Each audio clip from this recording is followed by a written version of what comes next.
Hello everyone, it's Shane Kanto, your Wasteland reviewer, and I'm here to review Hawkeye, the new Marvel show that just wrapped up on Disney+, directed by Bert and Bertie, and for at least 3 of the episodes. And this show is 6 episodes of a street-level perspective of the MCU, and you're in New York City with Clint Barton and his kids at Christmas. They're going to see Steve Rogers the musical.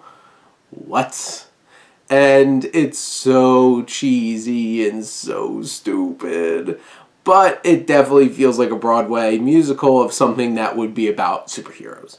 And something happens where Clint has to send his kids home, and somebody's in the Ronin outfit that he thought was destroyed and gone, and now he has to chase down his past that might not just relegate itself to his own past, which is another interesting mystery of this season that adds some depth. But you have his family back at home and him having phone calls with them and having those emotional kinds of moments.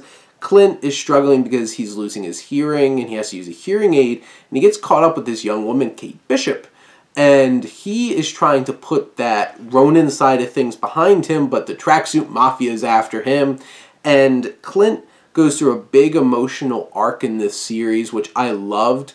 You finally got some time to spend with Hawkeye and really flesh him out. And he always felt underutilized. This series makes up for that. And it really does justice to the sacrifice that Natasha made in Endgame as well. There's a lot of emotion through this series that draws upon that. And then you have Kate Bishop, played by Hailee Steinfeld, who's fantastic. Big future in the MCU, big future in acting in general, all the way back to True Grit. She killed it. And she's going to be really talented. I love her on Dickinson and so many other things. And Kate, such a great character because she's rich, she's privileged, but she has a strong emotional connection to Hawkeye, which we see in a little flashback that was so well done, going back to the first Avengers movie, which this all keeps going back to the Battle of New York because you're in New York City on the street level. And Kate is somebody who's funny and smart, but ambitious and rambunctious.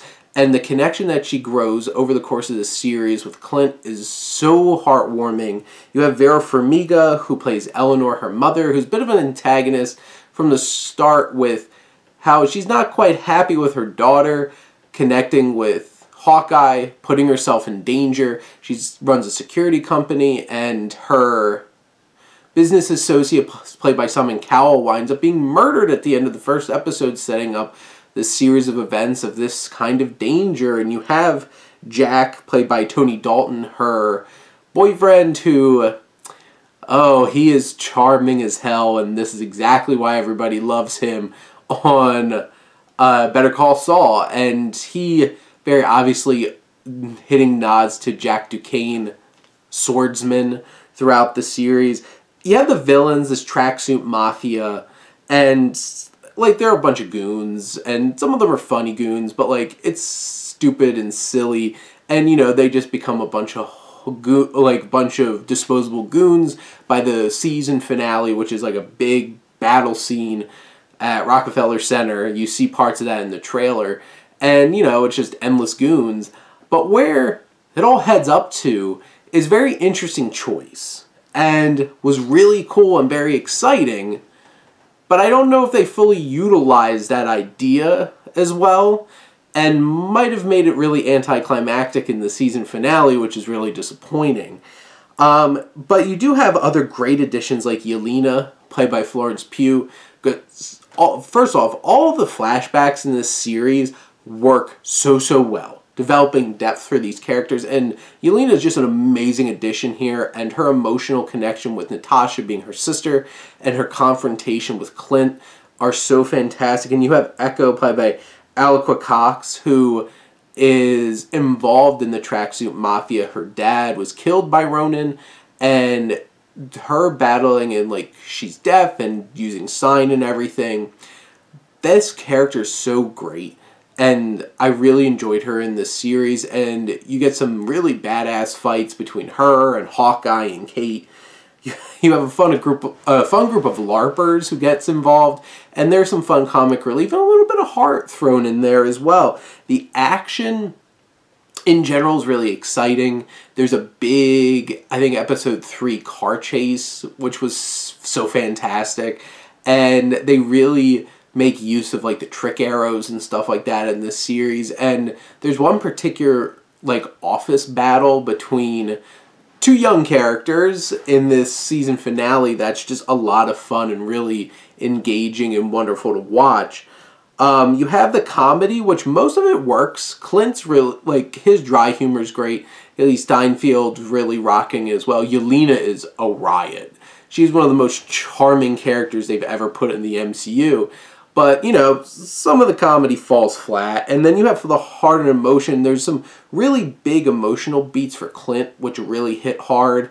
And, you know, I think in general the emotion works. There's just some clunkiness about this series, whether it's the direction or like the pacing or how the story plays out, because the last episode feels very rushed.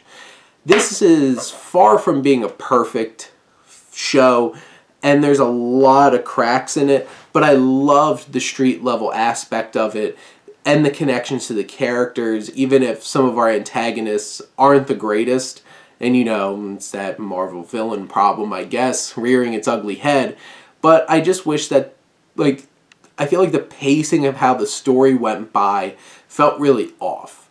But it didn't stop from making a great connection to these characters, having some really earned emotional moments, and looking forward to seeing where Kate and Clint go into the future, and Echo and Yelena and all of these different characters, and when they'll pop up next, because of course they will, because this is Marvel. And you could have the Abomination show up 13 years later in some kind of underground fighting ring for some odd reason. So, Hawkeye, a lot of fun. I enjoyed it. Definitely one of the if I was ranking the Marvel shows, this might be the weakest for me, but I still enjoyed it quite a bit. But those are my thoughts on Hawkeye. Let me know what you think, and let's talk some TV. But thank you as always for tuning in and supporting your Wasteland reviewer.